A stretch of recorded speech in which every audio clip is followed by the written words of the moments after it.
Good evening, YouTube. How are you all doing tonight? I ask that is almost as if you could actually throw out an answer. Alright, here we go. Tackle an issue that is commonly tackled. Um, I think I say it out loud more than anything. Hear my thoughts on it, and not get interrupted is actually a pretty cool thing, but to also get feedback from believers as well as non-believers alike. I don't understand why a person who is rational with everything else in their life, and I'm talking everything, maybe not everything, I'm exaggerating. Here's what I'm talking about. New product comes out on the market, and they're skeptic as to how well that'll work. Not enough experience with it, but they're skeptical that it'll work. Infomercial about a way to make money on the internet. Will not try it. They're skeptical. It's got to be a scam. They've heard about scams, and in some cases have been a victim of said scams. So they're skeptical. A lot of things are thrown in front of them, and they want to know more about it before investing their time or money or what have you in there. They're protecting themselves. They're protecting their interests. And that's a wise thing to do. When they go buy a new car, they want to test drive it, do a little bit of research on the quality of that vehicle. They're entering into it with some skepticism, with some alertness. They want to make sure they're getting the best deal possible. They'll question everything. They will question everything. They will not be satisfied to move into those kinds of investments until their answers have come, until they're comfortable with their knowledge of it. Do you have faith that you're just going to get the right car based on no evidence? I mean, would you go to the car lot and just have faith that what you're going to get is going to be what you need or want? Do you have faith on that? Or do you actually educate yourself? Well, I would say the ones who's going to get the best deal is the one who's actually going to educate themselves.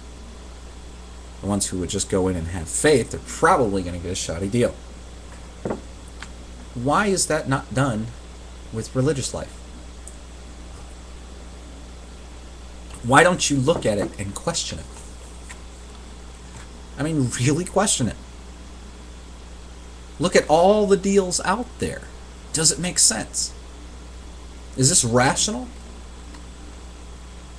I mean, I think we can admit that just going into investing your life into something like that without really researching it is kind of ridiculous.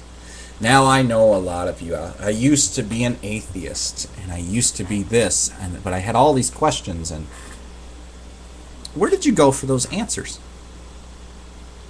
Did you get tired of searching, so you decided that, well, I'm done with this, God must have done it? That seems to be the general consensus of every single conversion from atheism story into religion. And there's so many common factors in all those stories I've heard that there was always some belief in a God there, but they wanted just a little bit more justification for it, but they already had their mind made up. That's what I'm seeing so far. And wanted some justification for it. But were you actually I don't believe in a God? You see, that's the thing. An atheist does not really go after what they do not believe. We do say that because there's actually no real tangible testable evidence for it, there's no reason to believe in a God. We don't search for belief in a God. And that's what the conversion stories keep saying. They were looking for it. People who don't believe in it, they don't look for something they don't believe in. That's ridiculous. Since no proof has ever come, why would we look? I'm pretty sure that there are some spots, and I don't have a problem with that, but I'm pretty sure that there are some spots where, in me talking about it, there may be some holes in it here and there, and I'll address those in the future. But this is what's making sense to me. I don't look for, I still seek answers, but I don't look for a God to answer those.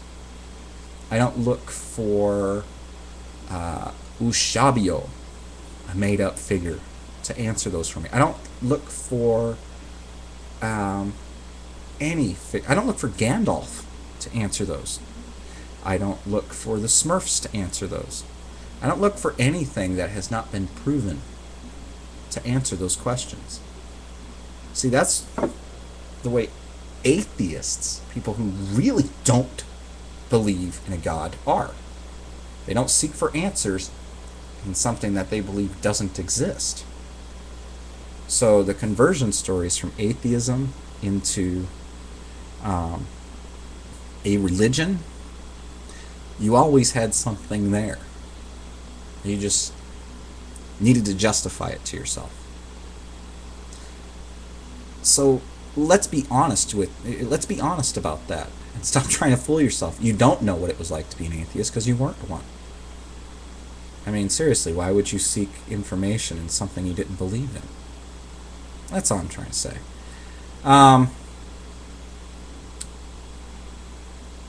So yeah, if you still have questions though, keep looking, but you're not going to find. Make a quick analogy. If I'm looking for my car keys, and my desk here, if I've looked on my desk and my desk is completely cleared off, okay, I go through the drawers, I've emptied each drawer, there's nothing in any of the drawers. Is it logical to keep looking in those drawers that you've completely emptied out? Is that logical? The logical thing to do would be to now look someplace else because I've completely ruled that out. The religious folks feel like they got their answer. They went to religion. It was the lazy way out. God did it. There's my answer. I don't need to look anymore. So you stopped seeking the answers. Okay? Even though that was just as empty as my desk. If I want those keys, I'm going to have to keep looking. And I'm not going to find that in an empty desk. Anyway, that's all I want to say. Somehowmagic. I'll talk to you all later. Bye.